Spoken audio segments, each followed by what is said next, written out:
छन्दसद्वन्द्याणम् तिहुवणहिदमधुरविशदवकाणम् अन्तातीतगुणाणं नमो जिनाणं जितभवाणम् सहजानन्दचैतन्य प्रकाशाय महीयसे नमो नेकान्तविश्रान्त महिम्ने परमात्मने स्वसंवेदनसिद्धाय जिनाय परमात्मने शुद्धजीवास्तिकायाय नित्यानन्दचिदे नमः। नमो हरिहन्ताणं नमो सिद्धाणं नमो वायरीयाणं नमो वत्सायाणं नमो लोय सर्वसापूर्णम्। पंच परमेष्ठी भगवान की परम पूज्य आचार्य भगवान कुंद कुंद स्वामी की, परम पूज्य आचार्य भगवान अमृतचंद्र स्वामी की, परम पूज्य आचार्य भगवान जिनसेन जयसेन स्वामी की, परम पूज्य आचार्य भगवान गुरुवर विशुद्ध सागर जी महाराज की, अहिंसामय विश्व धर्म।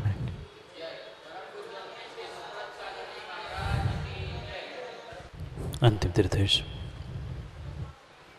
वर्धमान स्वामी के शासन में हमसे विराजते हैं और उनकी यह पावन पीयूष देशना हम सभी के लिए परम उपकारी। उपकारमयी देशना को समझने के लिए जो अनुयोगों की व्यवस्था है, उन अनुयोगों में महान अनुयोग द्रव्यानुयोग, और इस द्रव्यानुयोग के रहस्य को समझने के लिए हम सभी यहाँ पर पंचास्तिकाय ग्रंथ का स्वाध्याय कर। भव्यात्मा आचार्य प्रवर कुंद कुंद स्वामी ग्रंथराज पंचास्तिकाय में हम सभी भव्यों के लिए 5 अस्तिकाय रूप वस्तु स्वरूप का व्याख्यान कर रहे हैं और उस व्याख्यान को प्रारंभ करते हुए चौथे नंबर के गाथा को हमने समझना प्रारंभ किया था। मुख्यता से 3 बातों पर हमें ध्यान रखना था जो कुंद कुंद स्वामी चौथे नंबर की गाथा में हमें बस समझाने वाले थे। पहली बात संज्ञा, दूसरी बात सामान्य विशेषात्मक अस्तित्व और तीसरी बात कायत्व। क्योंकि पंचास्तिकाय का विषय प्रारंभ था और ग्रंथ भी हमारा पंचास्तिकाय था, इसलिए 2 शब्दों से उत्पादित अस्ति धन काय, इन 2 शब्दों को हमें समझना था।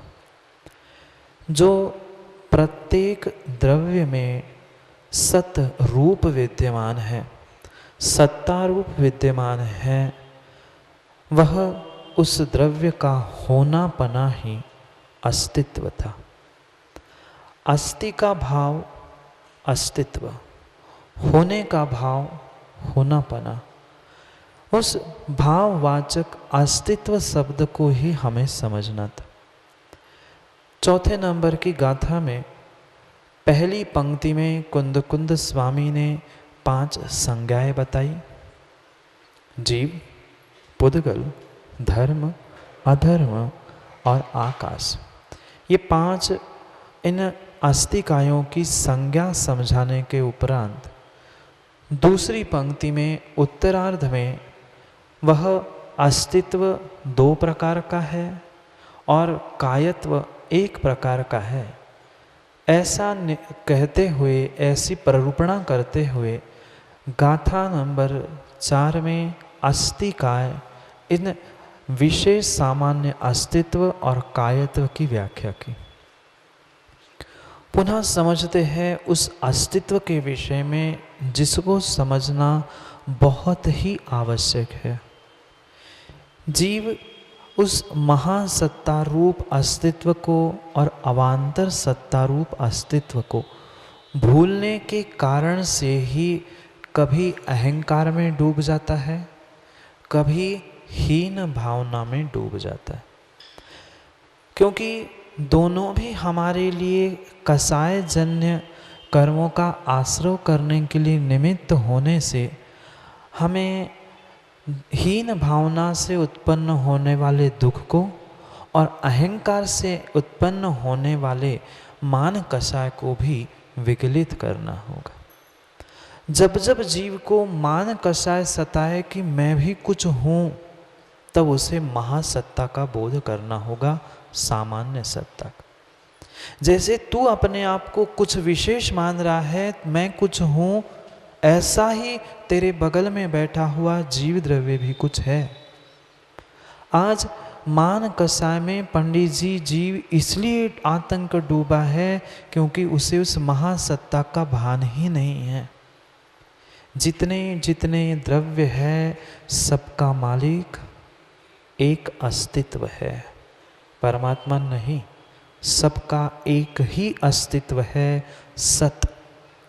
उस सत की अपेक्षा से ही हमें अवान्तर सत्ता और महासत्ता के भेद को समझना है। क्योंकि हमने सत की परिभाषा और सत को द्रव्य का लक्षण माना था। द्रव्य का लक्षण क्या था? सत द्रव्य लक्षण। सत यानी सत्ता ही द्रव्य का लक्षण था, पर फिर भी दो सत्ता क्यों कही?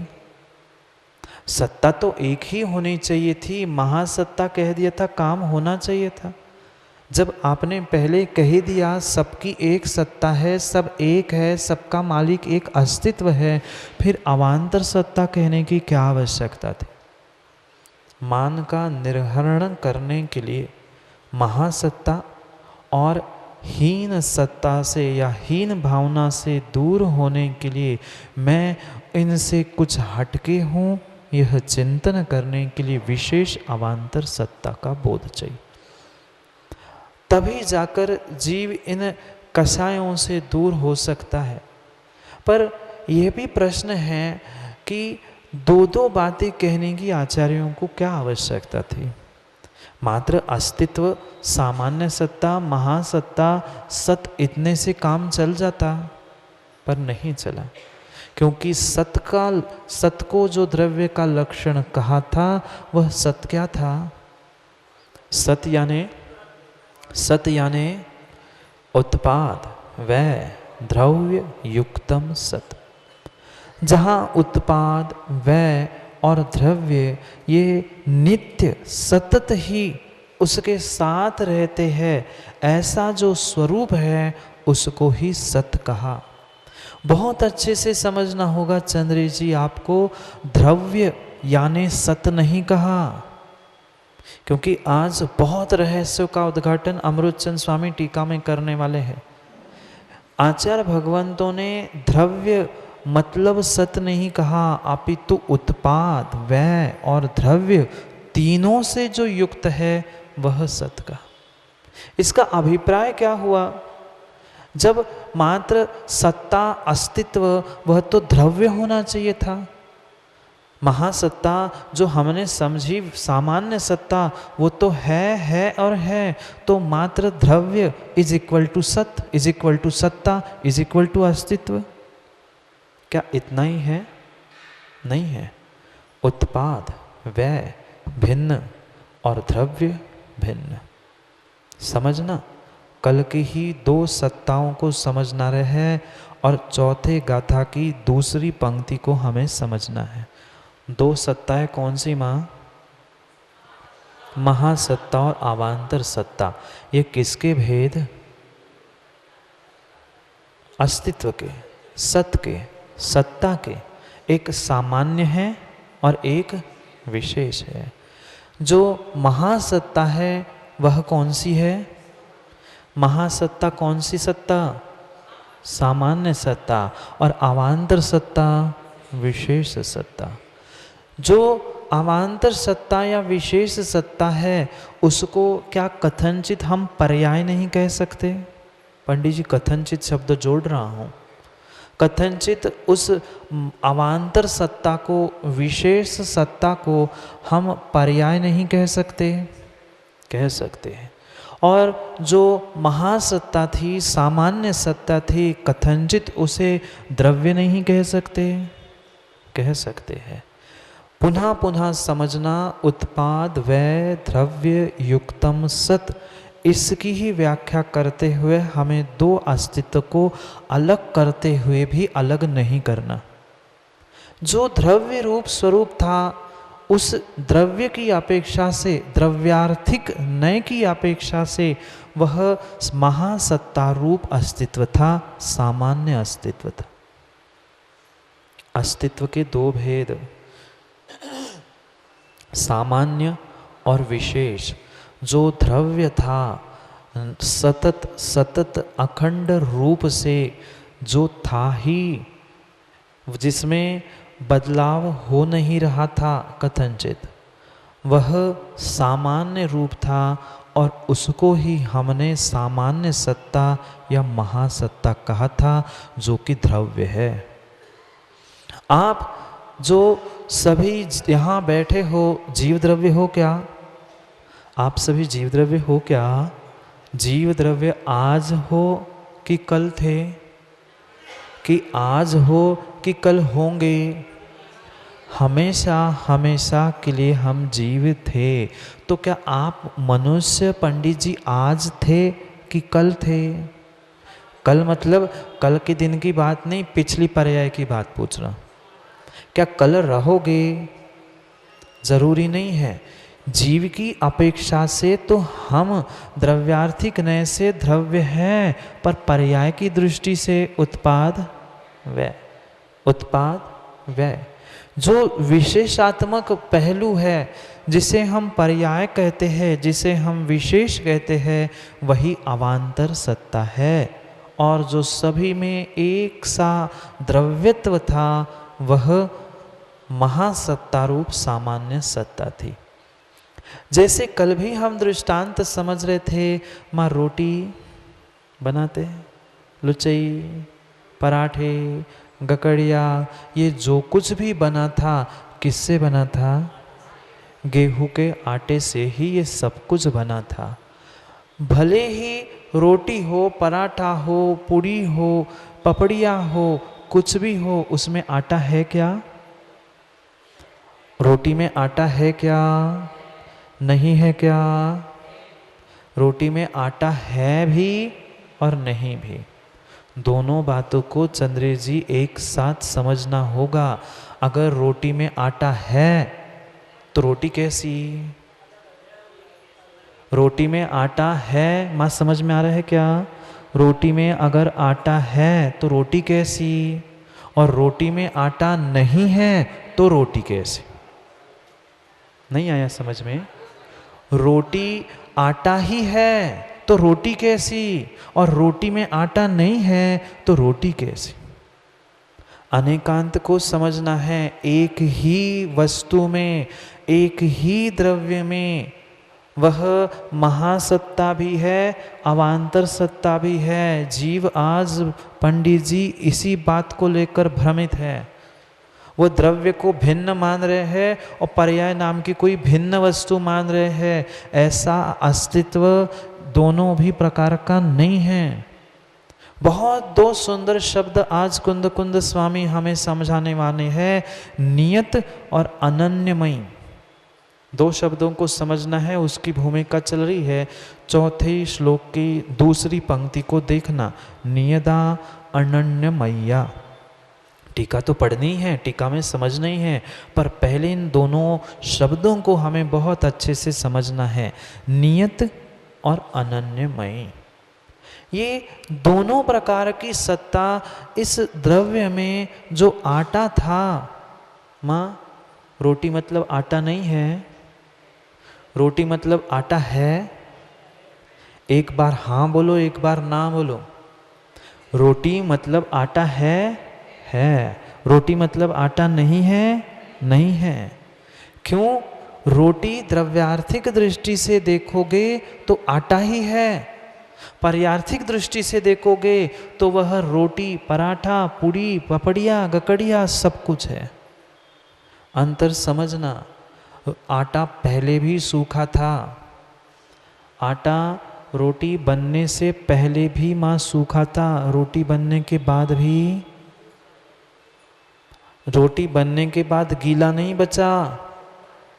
रोटी बनने से पहले भी आटा डिब्बे में था, वो भी सूखा था। रोटी बनी थी, वो भी सूखा आटा था, पर फिर भी दोनों आटे में अंतर था। नहीं आया क्या समझ में? आटे को गीला किया, लोई बनाई, पाटे पे रख के उसे बेल दिया, रोटी अग्नि पे रख के जो सिक गई थी उसमें से पानी निकल गया था, आटा पुनः सूख ही गया था, पर फिर भी दोनों आटों में अंतर था। दोनों में अंतर था, फिर भी आटा आटा ही था। बिल्कुल भी भ्रमित मत हो जाना। कोई दूसरा आके माँ आपको घुमा ना दे, इसलिए वही वही घुमा रहा हूँ। बहुत अच्छे से अस्तित्व का विषय हमें समझना है। आगे तो विशेष विशेष गाथा कुंद कुंद स्वामी देंगे, वहाँ और विस्तार से समझेंगे। पर पुनः समझना, आटा आटा था और रोटी रोटी थी, फिर भी रोटी आटा थी कि नहीं थी? रोटी आटा है कि नहीं है? है भी और नहीं भी, नहीं भी और है भी। ये एक ही वस्तु में हमें दोनों अस्तित्वों को खोजना है, एक ही वस्तु में हमें दोनों नयों को लगाना है। नयों का स्थान भी भिन्न भिन्न नहीं है और अस्तित्व का स्थान भी भिन्न भिन्न नहीं है। फिर नियत कैसे कह दिया? अस्तित्व को द्रव्य में नियतता है, ऐसा क्यों कहा? शब्द समझना है। नियता अनन्यमयी, नियत है। आटा रोटी में, आटा पराठे में, आटा पूड़ी में, आटा गकड़िया में नियत था, है, रहेगा। चाहे वह रोटी पेट में भी चली जाए, रोटी पेट में भी चली जाए, पर फिर भी जब तक पच नहीं रहा है तब तक आटा आटा ही है। आटा पचने के बाद भी, रोटी पचने के बाद भी रोटी नष्ट हुई, द्रव्य नष्ट हुआ। द्रव्य नष्ट नहीं हुआ? द्रव्य दृष्ट नहीं हुआ? द्रव्य दृष्ट हुआ? द्रव्य कभी नष्ट होता है? अभी तो सब कह रहे थे नष्ट हुआ। समझना, यही नियतता हमें समझनी है उस द्रव्य की।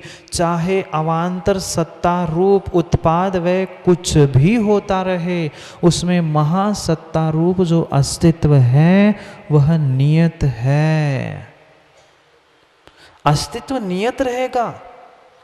चाहे वह आटा रूप पुद्गल द्रव्य हो, रोटी रूप पुद्गल द्रव्य हो, चाहे पेट में निकलने के बाद मल रूप भला क्यों ना हो, पर है पुद्गल द्रव्य ही। माना कि आप ये भी चिंतन कर सकते, महाराज जी जब खाया है हर कोई मल तो नहीं बना, नहीं बना स्वीकार, पर रक्त बना, रस बना, मांस बना, मज्जा बने, हड्डी बने, किससे बनी?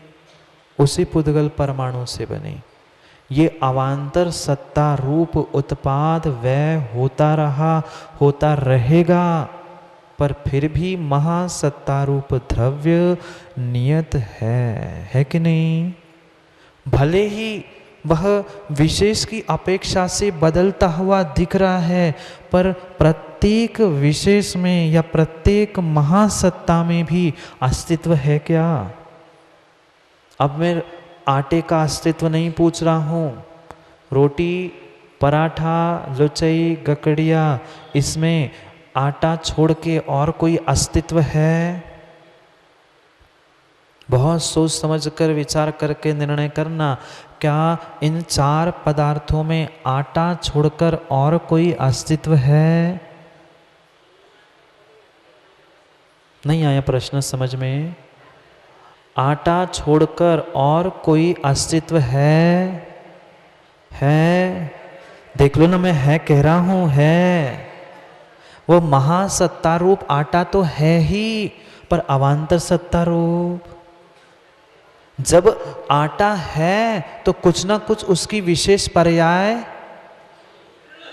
पेड़ है मतलब आम का, नीम का, शीशम का, किसी न किसी का तो है ही। कल ही तो समझा था, सामान्य और विशेष, विशेष और सामान्य दोनों एक साथ ही रहेंगे। अब पुनः पूछता हूँ, चार पदार्थों में आटा छोड़कर अन्य कोई अस्तित्व है कि नहीं है? कौन सा अस्तित्व है? आटा का तो महासत्ता रूप सामान्य अस्तित्व है ही, पर विशेष अस्तित्व उससे भिन्न है। विशेष अस्तित्व क्या रोटी का आटे से भिन्न है? नहीं है।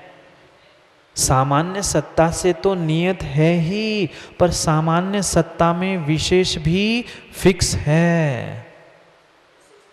सामान्य में ही विशेष फिक्स है और विशेष के साथ सामान्य भी नियत है। नियत यानी फिक्स, व्यवस्थित, जैसी है वैसी है। जैसी जिसकी जो पर्याय है, रोटी की रोटी रूप, पराठे की पराठे रूप, आटे की आटे रूप, पर पर्याय विशेष रूप विशेष है और सामान्य रूप आटा आटा है। समझ में आया? समझ में आया? महासत्ता अवान्तर सत्ता नियत भी है और अनन्यमयी भी है। अन्य और अनन्य दो शब्दों को समझना। अन्य, अन्य यानी भिन्न, रोटी, पराठा, पुड़ी और गकड़िया, ये अन्य है कि अनन्य है? ये अन्य है कि अनन्य है? अन्य अनन्य नहीं आ रहा समझे। भिन्न है कि अभिन्न है? चारों एक दूसरे से भिन्न है, अन्य हैं। चारों एक दूसरे से, चारों एक दूसरे से तो अन्य अन्य अन्य है, भिन्न भिन्न भिन्न है, पर चारों आटे से अंतर समझ में आ रहा है? चारों आपस में परस्पर में भिन्न है, परिपूर्ण रूप से पर्यायथिक नहीं की अपेक्षा से, पर वही आटे की अपेक्षा से चारों अनन्य भूत है। महासत्ता बार बार चिंतन करना, भले ही उस शब्द का प्रयोग नहीं हो, पर घूम फिर के हमें दो ही सत्ता को समझना है, सामान्य विशेष, महा अवान्तर। पढ़े टीका को, दो शब्द समझ में आए, नियत और अनन्यमयी। नियत यानी व्यवस्थित फिक्स, और अनन्यमयी यानी अन्य अन्य नहीं है, अभिन्न है। जब टीका पढ़ेंगे और खुलासा समझ में आ जाएगा। पढ़ते हैं चौथे गाथा की टीका। समय व्याख्या गाथा नंबर 4, आचार्य भगवंत अमृतचंद स्वामी। अत्र पंचास्तिकायानां विशेष संज्ञा सामान्य विशेषास्तित्वं कायत्वं चोक्तम। मिल गया? समय व्याख्या गाथा नंबर 4, आचार्य अमृतचंद स्वामी। अत्र यहाँ, यहाँ कहाँ? ललितपुर में? ललितपुर में नहीं, पंचास्तिकाय ग्रंथ में, और उसमें भी यहाँ चौथी गाथा में। इस गाथा में क्या कह रहे हैं? पंचास्तिकायानाम, पंचास्तिकाय के विशेष संज्ञा, सामान्य विशेष अस्तित्व और कायत्वम च उक्तम। कहूँगा आचार्य अमृतचंद स्वामी कह रहे हैं। क्या कह रहे हैं? जो कुंद स्वामी ने कहा है उसको ही रिपीट कर। मैं सबकी संज्ञा, सबकी मतलब आपकी हमारी नहीं, पंचास्तिकाय का विषय चल रहा है, उन 5 अस्तिकायों की संज्ञा यानी उनका नाम, उसके साथ साथ सामान्य विशेषात्मक अस्तित्व और कायत्व च और कायत्व भी उक्तम यानी कहूँगा, कहने वाला। तत्र जीवः पुद्गलः धर्माधर्मो आकाशमिति तेषां विशेष संज्ञा अन्वर्थः प्रत्ययः। मिल गया क्या? तत्र वहाँ, अब वहाँ मतलब कहाँ? पहले यहाँ कहा, अब वहाँ कह रहा। यहाँ मतलब गाथा में और वहाँ मतलब उसी के अर्थ में, वही उसी गाथा के विस्तार में कह रहे हैं। जीवहा पुद्गलः, जीव, पुद्गल, धर्म, अधर्म, आकाशम इति, ये पांच क्या है? तेषाम, उनकी, किनकी? पंचास्तिकायानाम विशेष संज्ञा, ऐसा कहा ना ऊपर, पंचास्तिकायानाम विशेष संज्ञा। तो तेषाम मतलब उनकी ही, पांच अस्तिकायों की विशेष संज्ञा, जो ये विशेष संज्ञा है, अन्वर्थः प्रत्यया। दो प्रकार की संज्ञा, दो प्रकार के नाम पढ़े थे, याद है क्या? सब भूल गए हैं। बताऊं क्या कहाँ पढ़े थे? बताऊं कहाँ पढ़े थे? इसी पंचास्तिका की कक्षा में हमने पहली मंगलाचरण के श्लोक की टीका में हमने जयसेन स्वामी की टीका में पढ़े थे। छह आवश्यक पढ़े थे क्या?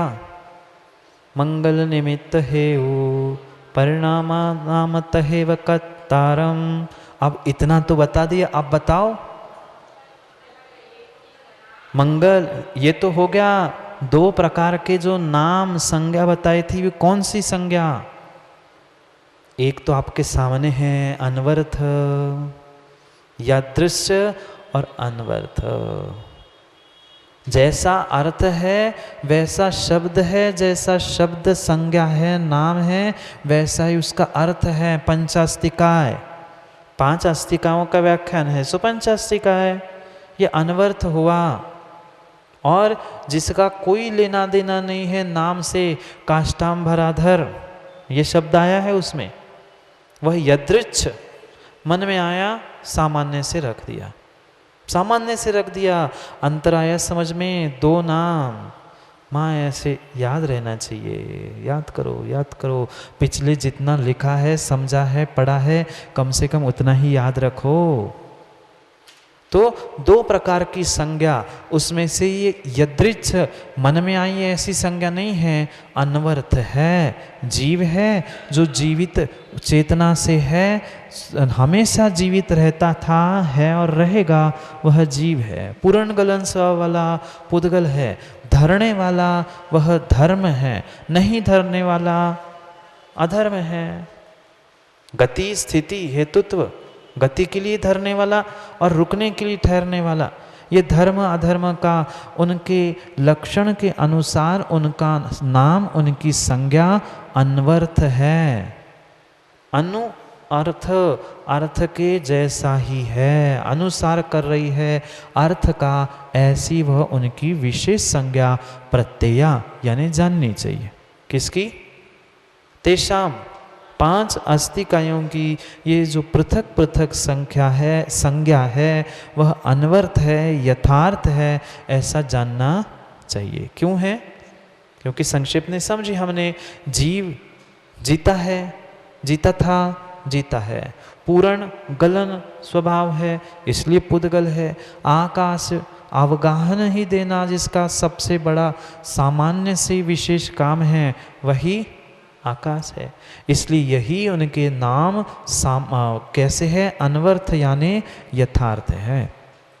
आगे बढ़ते हैं। सामान्य विशेषास्तित्वच्च तेषाम उत्पाद व द्रव्यमयाम सामान्य विशेष सत्तायाम नियतत्वाद व्यवस्थितवाद अवसेयम। मिल गया? पुनः पढ़ते हैं। सामान्य विशेष अस्तित्वंच, पृथक पृथक करके संधि का विच्छेद करके समझना।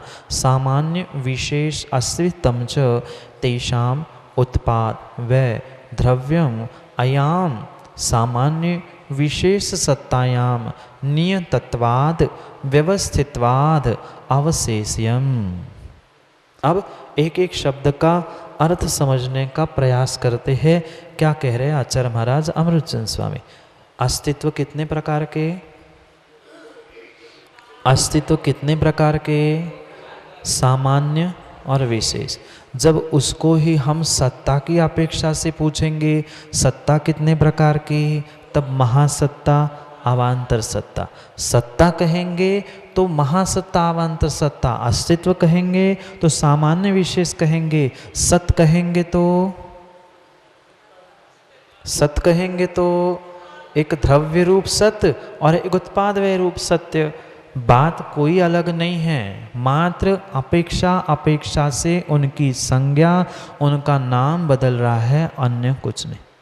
समझ में आया?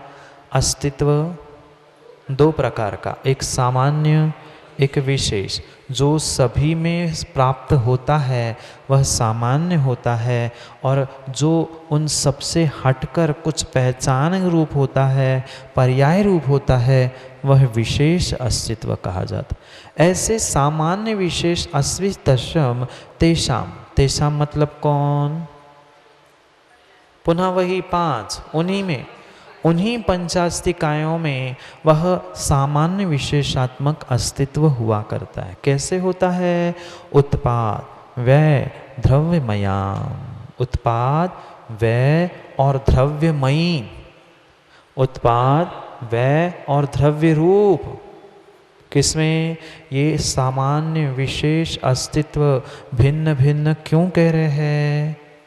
उत्पाद व्यय द्रव्य रूपी होने से, उत्पाद व्यय द्रव्यमयी होने से उसको दो प्रकार से विभाजित किया। कैसे कैसे? अभी कुछ क्षण पहले हमने समझा था वह द्रव्य है। आप द्रव्य हो क्या? आप सभी द्रव्य हो क्या? किस अपेक्षा से? जीव की अपेक्षा से, चेतना की अपेक्षा से। हम त्रैकालिक जीव थे, हैं और रहेंगे। किसी में ताकत है मेरे जीव को अजीव करने की, मेरे जीव को धर्म या अन्य द्रव्य रूप करने की? नहीं है। ये सामान्य रूप से जो द्रव्यत्व है, इस अपेक्षा से मैं सामान्य अस्तित्व रूप हूँ। जैसा मेरा जीव द्रव्य है ऐसा ही आपका है क्या? ऐसा ही पंडित जी आपका है क्या? वो नहीं है, अंतर समझना। वैसा और वो जितने सिद्ध बने हैं, जितने निगोद में हैं और जितने हम सभी बैठे हैं, इन सबका अस्तित्व एक, सबका अस्तित्व एक सा जीव रूप एक सा नहीं है क्या? जो जीव निगोद में है वैसा ही ज्ञान दर्शन वाला, वो ज्ञान दर्शन नहीं है पर वैसा ही ज्ञान दर्शन है। वैसा ही ज्ञान दर्शन सिद्धों में है और वैसा ही ज्ञान दर्शन मेरे में भी है। अलग अलग है क्या? अंतर इतना ही है, उनने शुद्ध पर्याय प्रकट कर ली, हम पर्याय प्रकट करने का पुरुषार्थ कर रहे हैं, और वे तो परिपूर्ण रूप से अशुद्ध है ही निगोद की। पर फिर भी इन सब का अस्तित्व द्रव्य था, है और रहेगा। जीवत्व की अपेक्षा से, द्रव्यत्व की अपेक्षा से, द्रव्यत्व की अपेक्षा से वही अस्तित्व सामान्य अस्तित्व है। और जो उत्पाद व्यय था, निगोदिया में उत्पाद व्यय, निगोदिया में उत्पाद व्यय, हम में उत्पाद व्यय, सिद्धों में उत्पाद व्यय, इसमें उत्पाद व्यय है। ये भले ही क्या हुआ? भले ही यह पुद्गल है, ये पुद्गल टूट भी जाए, माना कि पेन टूट भी जाए, पर इसमें अस्तित्व रहेगा कि नहीं? सामान्य की विशेष, इसमें सामान्य की विशेष, सामान्य की विशेष। अरे पेन था तो विशेष था, अब पेन टूट गया, क्या विशेष बचा? सामान्य बचा ना, विशेष तो बचा नहीं, विशेष तो बचा नहीं। बिना विशेष के सामान्य कैसा और बिना सामान्य के विशेष कैसा? भले ही पेन टूटा है पर टूटा पेन ये अलग अस्तित्व बना कि नहीं? नहीं आया समझ में? पेन ये विशेष अस्तित्व था, अब नई पर्याय टूटा पेन बना, पर अस्तित्व है। संज्ञा बदली, पर्याय बदली, पर अस्तित्व सामान्य भी है, विशेष भी है। बहुत सारे जीव पंडित इस विषय को मानना ही नहीं चाहते, वो तो मिट गया अस्तित्व। नहीं, क्यों नहीं समझ रहे हैं? पेन रूपी पर्याय का अस्तित्व भले ही मिटा है, उसका व्यय जरूर हुआ है, पर टूटा पेन, ये नई पर्याय उत्पन्न हुई कि नहीं? नई पर्याय का उत्पाद हुआ, वह साबुत अखंड पेन का व्यय हुआ। यह उत्पाद व्यय रूपी हमारी विशेष पर्याय रूप विशेष अस्तित्व था, अवान्तर सत्ता थी। महासत्ता तो पुद्गल, महासत्ता तो अस्तित्व थी। पुद्गल रूपी भी अस्तित्व था और अस्तित्व रूपी भी अस्तित्व था। दो बातें आई क्या समझ में? पुद्गल रूपी अस्तित्व भी था और अस्तित्व रूपी अस्तित्व था। अगर हम सत रूपी अस्तित्व को महासत्ता मानोगे तो पुद्गल रूपी सत्ता को क्या मानोगे? पुद्गल रूपी सत्ता को क्या मानोगे? पुद्गल रूपी सत्ता, अगर हम, पहला प्रश्न पूरा समझना क्या कह रहा हूं, मात्र अस्तित्व सत को हमने महासत्ता माना है तो ये पुद्गल है। ये कौन सी सत्ता है? सामान्य होती तो मैं पुनः पूछता क्या? ये पंडित जी पेन है, पुद्गल है, आप जीव हो, ये धर्म है। अब ये कौन सी सत्ता हुई? अवान्तर सत्ता हुई, सत्य की अपेक्षा से। नहीं आया क्या समझ में? अब पुनः समझते हैं। आओ रोटी पे। रोटी की बात जल्दी माताओं को समझ में आती है। 4 बज रहे हैं, अंतों की तैयारी करनी है। जो रोटी बनी थी वह रोटी, पुड़ी, पराठा आदि की अपेक्षा से अवान्तर सत्ता थी, पर आटे की अपेक्षा से महासत्ता थी। पर वही रोटी जो बनी थी, पराठा बना था, गेहूं के आटे का बना था, गेहूं के आटे का बना था कि ज्वार के आटे का बना था कि बाजरे के आटे का बना था? जब गेहूं का आटा, बाजरे का आटा, ज्वार का आटा, इनका वर्गीकरण होगा तो ये अवान्तर सत्ता हो जाएगी और अनाज, अनाज महासत्ता हो गई। अंतर समझना, अपेक्षा, अपेक्षा से जैसे समयों में भेद थे, अर्थ समय, शब्द समय आदि में, व्याख्यान व्याख्येय में अंतर था, ऐसी यहाँ महासत्ता अवान्तर सत्ता में अंतर होगा। नहीं आया समझ में? रोटी कह दो महाराज, जल्दी जल्दी समझ में आता है। रोटी, पुड़ी, पराठा अवान्तर सत्ता है, वही आटे की अपेक्षा से, पर गेहूं का आटा भी अवान्तर सत्ता है अनाज की अपेक्षा से। अनाज भी अवान्तर सत्ता है, अनाज भी अवान्तर सत्ता है पुद्गल की अपेक्षा से। पुद्गल भी अवान्तर सत्ता है द्रव्य की अपेक्षा से, सत की अपेक्षा से। अब समझ में आया क्या? नीचे नीचे नीचे नीचे वही अस्तित्व समय समय पर अपेक्षा अपेक्षाकृत कथन कथन की अपेक्षा से बदलता रहेगा, पर फिर भी नियत है। वही नियत तक पहुंचना है। इतना समझ में आया क्या? उत्पाद व्यय की अपेक्षा से वह विशेष है और द्रव्य की अपेक्षा से वह सामान्य है। ये एक अपेक्षा है, ये एक अपेक्षा है। आगे और जैसे स्वामी अपेक्षा कहेंगे वहाँ पुनः विस्तार से और अपेक्षा समझेंगे। तो सामान्य विशेषः अस्तित्वं च तेषां उत्पाद व द्रव्यम मयाम, उत्पाद द्रव्य और द्रव्यमयी होने से उसी में 5 अस्तिकायों में, उसी में सामान्य विशेष अस्तित्व, ऐसा सामान्य विशेष सत्तायाम नियतत्वात् व्यवस्थितवात् अवशेष्यम, वह जो सामान्य विशेषात्मक अस्तित्व है, वह सामान्य विशेषात्मक अस्तित्व भी है, यही निश्चय करना है। नियत है, अवस्थित है। नियत यानी व्यवस्थित मतलब ने दोनों शब्द तो यहाँ लिखे हैं, इसलिए तो पूछ रहा हूँ। नियत यानी अवस्थित मतलब निश्चित करना है क्या पंडित जी? नियत और व्यवस्थित। अवस्थित क्या मतलब हुआ? जब भी कोई द्रव्य है उसमें अस्तित्व का होना फिक्स है। इन शॉर्ट फिक्स है, नियत है, पक्का है। रोटी है तो उसमें आटा नहीं होगा ना? निश्चित है, निश्चय भिन्न है, निश्चित भिन्न है और निश्चय नय और ही भिन्न है। पंडित जी, निश्चय नय और ही भिन्न है। यहाँ जो निश्चय लिखा भिन्न है और निश्चित है, पक्का है, नक्की है। नक्की नहीं जानते होंगे ना? नक्की तो जानते, नक्की है। निश्चय भिन्न है। निश्चय करना यानी निर्णय करना। निश्चय नहीं तो भिन्न ही विषय पुनः कभी समझेंगे, पर निश्चय यानी जो हमने निर्णय किया है पक्का, वह पक्का निर्णय निश्चय करना है। निश्चित है, उसमें नियत है, पक्का है, नक्की है ही। जैसे हमने अविनाभाव के विषय में समझा, अग्नि है तो उष्णता पक्की है, नियत है।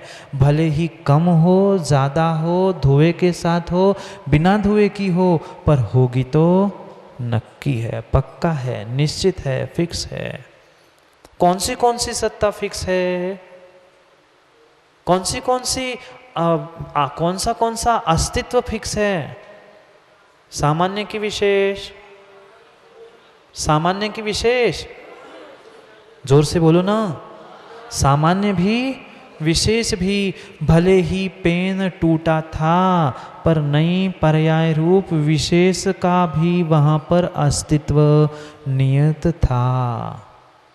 अस्तित्व नियत था। नहीं आया समझ में? नियत होना यानी पक्का होना, उसमें निश्चित होना ही। जब भी रोटी, पराठा, पूड़ी आदि बनेगी, वह उसमें आटा होना निश्चित है, ज़रूरी है। बिना आटे की रोटी, पूड़ी, ककड़िया आदि नहीं बनेगी। मिट्टी की, राख की, कागज़ की रोटी नहीं बन सकती।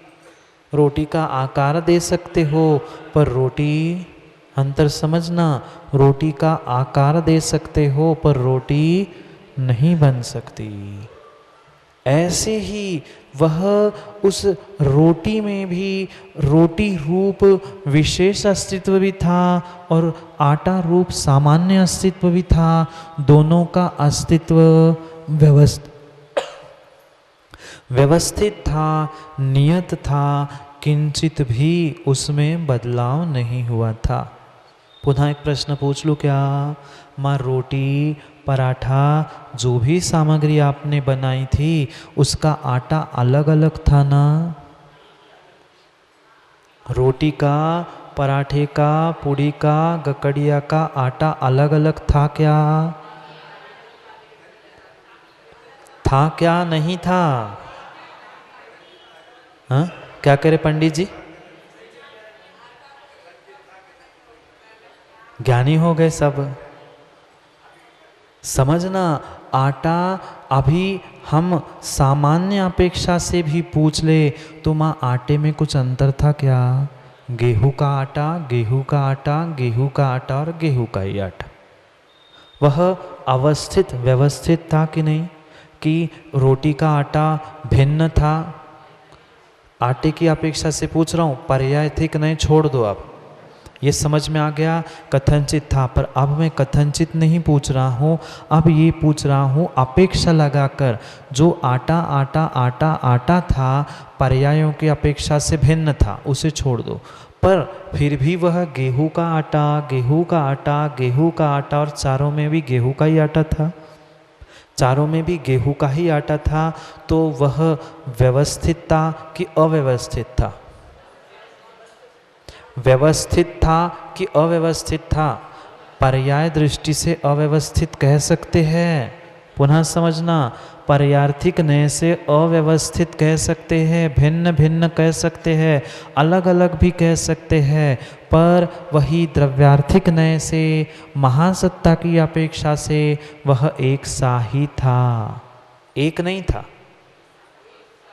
एक नहीं था, एक सा था। एक नहीं था, एक सा था। वह उसका एक सा होना ही नियत है, व्यवस्थित है, अवस्थित है। बिल्कुल जैसा आटा रोटी का था वैसा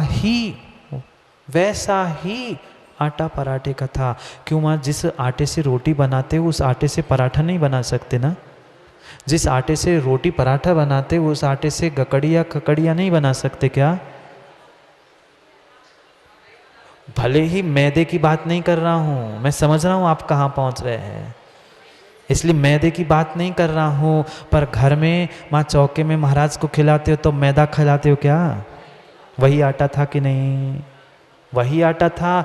भले ही उसमें से थोड़ा थोड़ा सा और ऊपर का निकाल के नीचे का अलग भिन्न विषय है, पर गेहूं का ही था कि नहीं? उसमें गेहूं पना था कि अलग अलग पना था? गेहूं ही पना था। व्यवस्थित, अवस्थित, नियत, फिक्स ही था। जो जैसा आटा था वैसा ही आटा था। जब वही आटा रोटी बना, पराठा बना, तो उसका अस्तित्व बदल गया। गेहूं के आटे रूप, गेहूं के आटे से वह रोटी जैसे बनी, बाजरे की रोटी बनी, ज्वार की रोटी बनी? नहीं। जैसा गेहूं का आटा पहले अवस्थित था, पहले नियत था सामान्य रूप से, वैसा ही पर्याय बदलने के बाद भी वैसा ही हुआ। नहीं आया समझ में? नियतता समझा रहे हैं। एक ही आटे की सभी में पर्यायों में, विशेष पर्यायों में भी एक सी ही अवस्थितता थी। और वही आटा जब माँ लोई बनाई थी तब भी वही आटा था। जब उसको पाटे पे बेल दिया था वही आटा था। फिर भी वही आटा आटा आटा रूप नियत था, अस्तित्व रूप वह नियत था। कौन सा अस्तित्व? सामान्य भी और विशेष भी, ये दोनों भी नियतत्वाद, अवस्थितत्वाद, अवशेषम। उसे इसी प्रकार से जानना चाहिए। कैसे? ये सामान्य विशेषात्मक जो अस्तित्व है वह नियत है, फिक्स है, पक्का है, ऐसा ही है। गेहूं के आटे से बनी हुई रोटी, गेहूं से आटे से बना हुआ पराठा, इन सभी अवान्तर सत्ता में गेहूं का आटा वह उस नियत ही था। और मात्र पराठा, पुड़ी आदि भिन्न पर्यायों में नहीं, उसी में भी वह सामान्य था। पंडित जी दो प्रकार के सामान्य की व्याख्या की, ऊर्ध्वता सामान्य और तिर्यक सामान्य। समय हो गया है, कल उसका विस्तार से व्याख्यान समझेंगे। कौन से सामान्य? अभी तो सत्ता के दो भेद समझे, अब सामान्य के दो भेद समझने हैं, ऊर्ध्वता सामान्य और तिर्यक सामान्य। कल करेंगे इसके विषय में चर्चा। अभी मात्र एक ही विशेषण हुआ है, वो भी पूरा नहीं हुआ। अभी अनन्यमयी समझना है। फिर तीसरी बात तो अणुमहंत तो और ही महान है। कैसे महान है समय पे समझेंगे। आज का अपना समय यही पूर्ण हुआ। कल विस्तार से उस अनन्यमयी को और नियतता को, अस्तित्व को समझने के लिए कल पुनः समय पर समय की बात करने के लिए समय पे मिलते हैं, क्योंकि समय पे किया गया काम समय को दिलाता है। बोलिए भगवान महावीर स्वामी की।